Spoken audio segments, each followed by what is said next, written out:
My name's John, and I take Metro Transit to Chesterfield every morning. I usually am out of the bed by 3:15. When I'm in the shower by 3:30 and out of the house by 4:15. I usually catch the bus every morning at about 4:41. The fact that someone can get up at 4:41 and make it into work, sometimes taking several buses and a train, just shows what a dedicated worker they are, and those are the type of workers that we love here at St. Luke's. I was hired to be a floor finisher, which is basically a floor tech, but I do everything now. So it's basically I'm a floater relief guy, so I do everybody's job. Several dozen of our employees depend on Metro Transit services to get back and forth to work. Metro officials had been warning us that this funding shortfall might be happening, but it didn't really set in with anybody because we didn't realize the impact it might have. And so when we did hear of the cuts, my phone started ringing.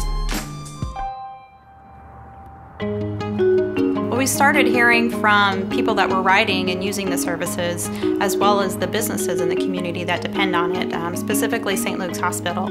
When we found out that over 300 employees use the transit system to get to work in Chesterfield, we knew it was a critical issue for our community. One assisted care facility alone, and they had 50% of their dietary staff and 40% of housekeeping staff and 20% of their nursing staff rely on Metro Transit, not to mention the collar ride users, which would in turn then impact the quality of care that people were receiving at those facilities.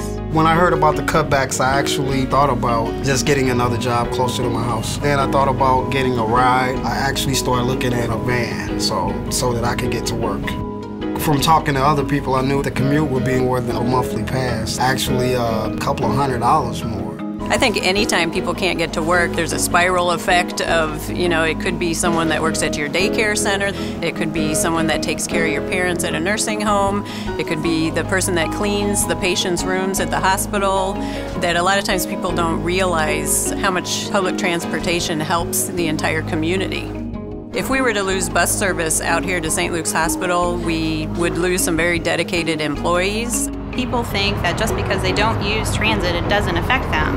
But the workers that can't get to your retail store won't get the shelves stocked as quickly. Your wait at a restaurant might be longer, or your service not as good. Well, it definitely was a crisis situation for us because we knew there were over 300 employees in Chesterfield that wouldn't have jobs anymore.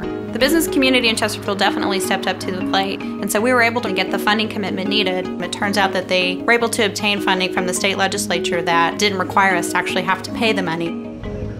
And it's a temporary fix, and we know that funding's going away in the future and that something has to be done to keep the transit system coming to Chesterfield. I actually love what I do. I've gotten to know some really good people here. They were willing to help me get a ride and to keep coming to work, to keep my job, because if I couldn't get out here, I would miss the people here at St. Luke's, because we're like family.